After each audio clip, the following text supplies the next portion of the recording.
insuffisance d'adhésion aux antirétroviraux, toutes les difficultés que les femmes de la PTME vivent à l'heure de l'allaitement protégé sous les antirétroviraux.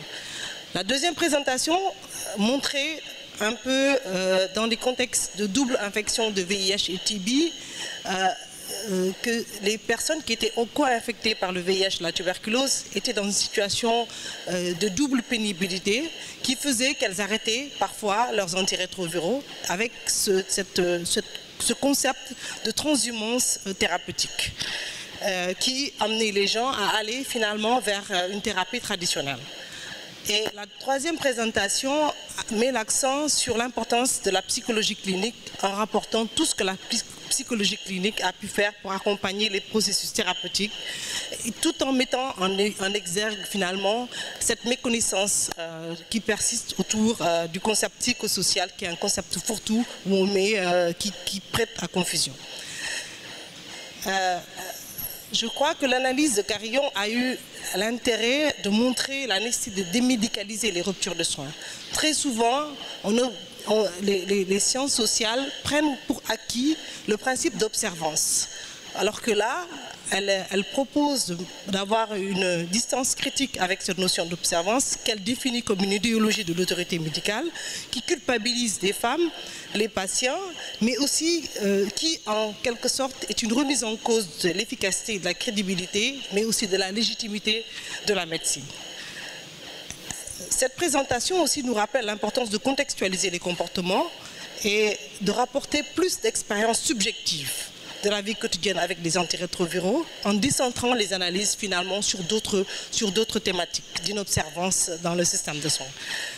Marc Aigreau aussi nous a rappelé un peu toute la persistance de l'usage des médicaments néo-traditionnels qui sont des résultats de syncrétisme, qui sont des résurgences qui sont désormais inscrites dans la mondialisation avec cette production hétérogène finalement, ces médicaments qui sont produits au nord, qui sont produits au sud et qui entrent dans le cadre de cette mondialisation globale et qui passent d'une pathologie à l'autre avec la dernière épidémie d'Ebola qui a aussi son lot de médicaments.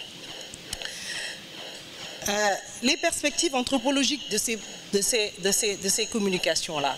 Je pense qu'aujourd'hui, nous sommes dans un contexte de mondialisation, mais aussi de biomédicalisation centrée autour des antirétroviraux. Jamais, dans le cadre de la lutte contre le sida, on a eu une place aussi importante du médicament.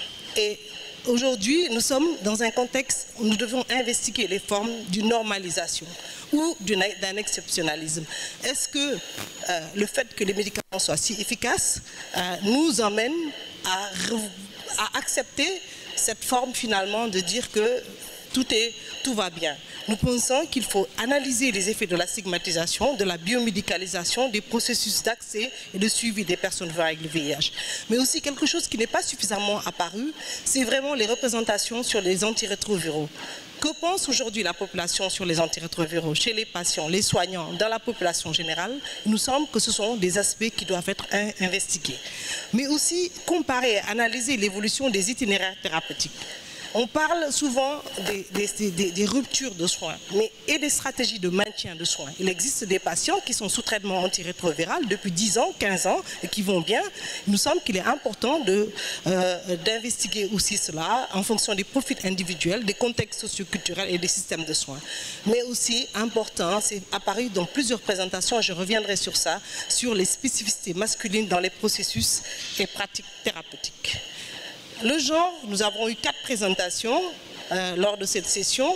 Et la première session a montré, à travers une expérience du Togo, une expérience d'instrumentalisation de la féminisation de l'épidémie et une réinterprétation des rituels traditionnels de fertilité.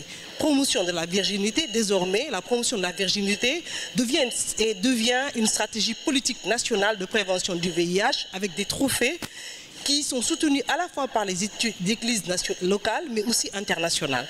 Et là, on a vraiment montré, l'auteur a très bien montré comment cette stratégie, finalement, c'est une stratégie de contrôle, mais aussi de culpabilisation de la sexualité féminine, perçue comme dangereuse, qui fait redondance à ce qui avait déjà été exploré dans l'anthropologie, mais aussi qui révèle finalement une radicalisation identitaire, ainsi que les effets d'un néo-traditionnalisme transnational avec des églises très fortes qui font passer aussi, qui sont financées, qui ont des églises qui ont des financements, des églises pentecôtistes qui viennent en Afrique et qui financent ce genre d'activité.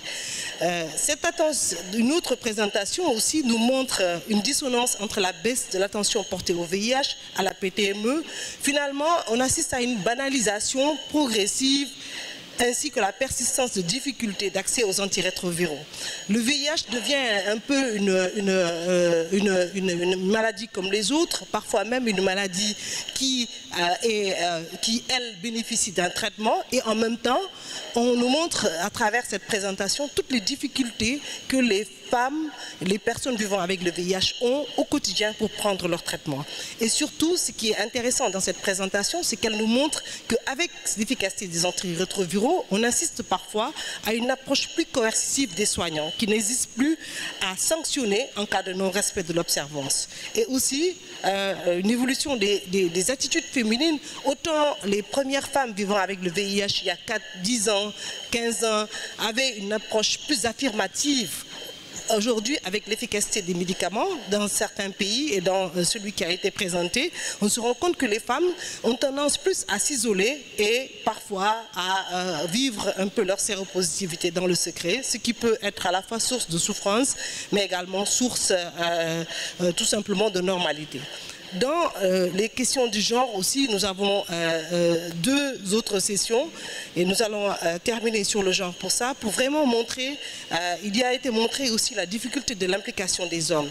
Au Tchad, cette enquête a montré de façon très significative comment finalement les hommes sont exclus des programmes VIH dans un pays tel que le Tchad.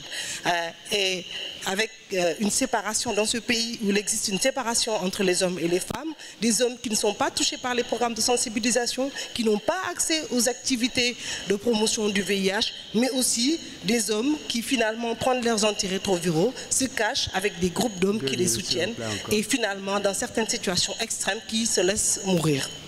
Le dernier point sur le genre, c'est vraiment une perspective de recherche qui nous a été présentée par M. Broca. Nous allons terminer sur ça. Et qui montre en fait l'insuffisance de prise en compte des spécificités masculines et avec la nécessité d'ouvrir tout un champ de recherche avec beaucoup de questions. Nous allons juste rappeler sur l'éthique 2 points, l'élaboration de la charte d'éthique de l'ANRS qui a été élaborée avec un certain nombre d'effets positifs sur les comités éthiques nationaux, mais avec des questions qui restent en suspens. Je voudrais terminer sur le rôle des anthropologues dans le contexte de biomédicalisation et de pharmaceuticalisation, en mettant en évidence l'importance vraiment d'élargir un peu le point de vue des différents acteurs du système de soins, de renforcer la dimension compréhensive dans la critique et vraiment de sortir de cette anthropologie de la dénonciation pour être plus dans une critique, dans une compréhension dans la critique, critiquer mais également comprendre. Et aussi développer cette démarche réflexive de l'anthropologie parce que très souvent les anthropologues ne se posent pas eux-mêmes des questions sur leur propre discipline et ils n'analysent pas aussi le point de vue des autres disciplines en sciences sociales sur leur perception. Et terminer un peu sur ce qui a été dit tout à l'heure par M. Akindes. Personnellement, je pense que je serai pour militant d'une anthropologie interventionnelle engagée. Voilà, je vous remercie.